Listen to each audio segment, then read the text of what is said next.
علامہ اقبال کی نظم ابلیس کی مجلسی شورا کا 5واں حصہ آپ کی خدمت میں پیش کر رہا ہوں۔ چاروں حصوں میں ہم نے ابلیس کے خطاب اور پھر اراکین کی تائید اور تعریف پر بات کی ہے کہ ابلیس نے اپنے اراکین سے اپنے خطاب میں انسانوں کی ہلاکت کے منصوبے بتائے، پھر اراکین نے تائید بھی کی، تعریف بھی کی، لیکن کچھ اراکین نے اپنے خدشوں کا بھی اظہار کیا جمہوری نظام کے متعلق، اور کارل مارکس جس نے اشتراکی نظام دیا تھا محروم طبقے کو، تو اس کے متعلق بھی اپنے خدشے کا اظہار کیا تھا، جس کے جواب میں چوتھا مشیر اٹھا اور کہا کہ توڑ اس کا رمت الکبریٰ کے ایوانوں میں دیکھ، آل سیزر کو دکھایا ہم نے پھر سیزر کا خواب۔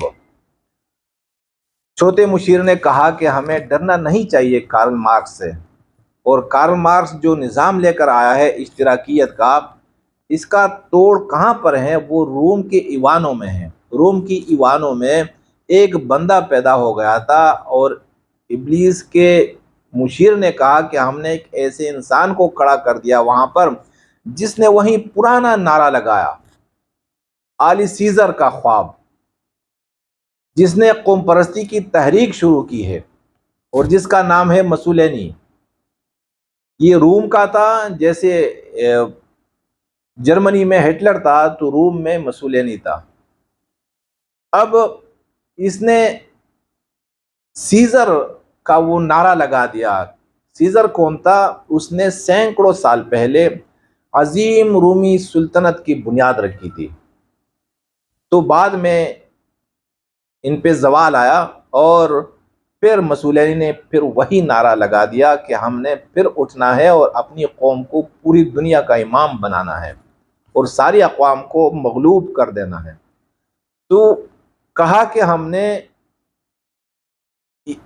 روم کے ایوانوں میں قوم پرستی کی تحریک شروع کروا دی ہے، اور قوم پرستی ایک ایسی لعنت ہوتی ہے جو اشتراکی نظام اور خلافت یعنی اسلام کا جنازہ نکال لیتی ہے۔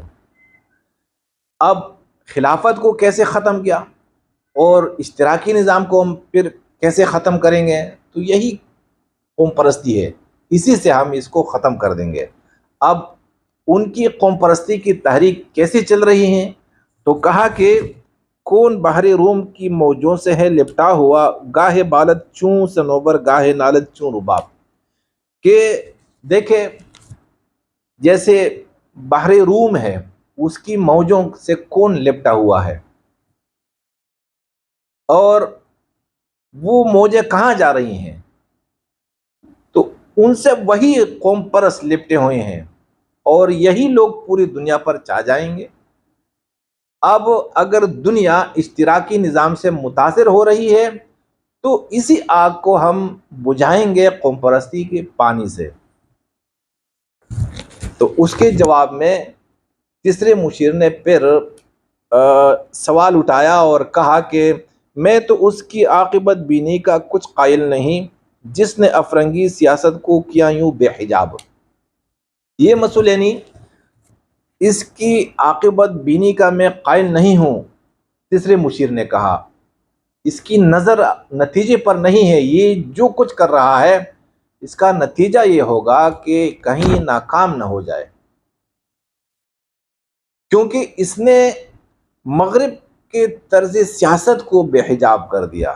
ہم نے جو نظام دیا ہے مغرب میں، ریاستی نظام جو دیا ہے جسے جمہوری نظام کہا جاتا ہے، یہ بے حجاب کر رہا ہے۔ ہم نہیں چاہتے کہ ہمارا دیا ہوا نظام جو انسانوں کی ہلاکت کے لیے ہے وہ بے حجاب ہو جائے، ہم چاہتے ہیں کہ لوگوں کی نظروں سے چھپا رہے یہ نظام۔ اب مسولینی اپنی حرکتوں سے، اپنی حماقت سے اسی نظام کو بے حجاب کرتے چلا جا رہا ہے۔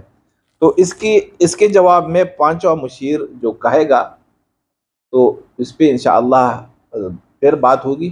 اگر یہ باتیں آپ کو اچھی لگی ہوں دوسروں تک پہنچا دیجیے۔